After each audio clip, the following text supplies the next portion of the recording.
मित्रांनो, ही अहिल्यानगर जिल्ह्यातील आणि राहुरी तालुक्यातील ग्रामपंचायत कोलार खुर्द, ज्यास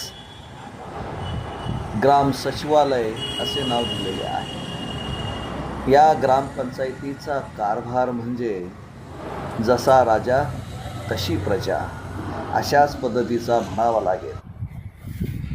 गावातील लोक जे ग्रामस्थ शुद्ध नागरिक आहेत त्यांना सर्व काही समजतं, परंतु राजकारण म्हणजे त्यांच्या दृष्टिकोनातून पैसा कमवण्याचा धंदा किंवा वर्चस्व बनवण्याचा एक व्यवसाय बनलेला आहे असं त्यांचं मत बनलेलं असल्यामुळे त्यांच्यामध्ये वेळोवेळी परिवर्तन करण्यासाठी आमच्यासारख्या लोकांनी नेहमीच प्रयत्न केला.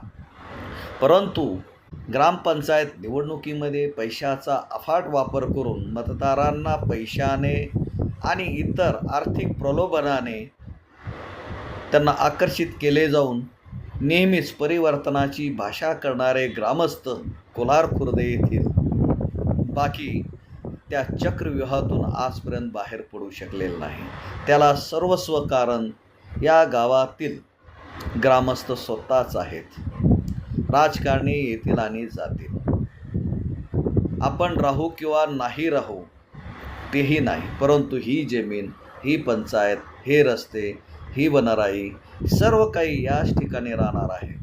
आपण या ठिकाणी पाहिले आहे number 1, number 2, number 3, number 4, number 5, number 6, number 7 असे अनेक प्रकारचे कचरा डेपो आपण पाहिलेले आहेत. हे कचरा डेपो साफ करण्याचं काम नेमकं कोणाचं आहे हे आपण समजलं पाहिजे.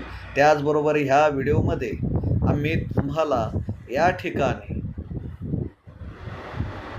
जे विवादित प्रश्न काही आहे ते विवादित प्रश्न आजपर्यंत या ग्रामपंचायतीने सोडवलं नाही. जसे आदिवासी स्मशानभूमी असो, पाणी पिण्याचा प्रश्न असो, रोज पाणी येण्याची भाषा करणारी नेते मंडळी आज सत्तेमध्ये बसलेली आहे. ती आज आणि ह्या घडीला 8-8, 10-10 दिवसाला पाणी सोडते.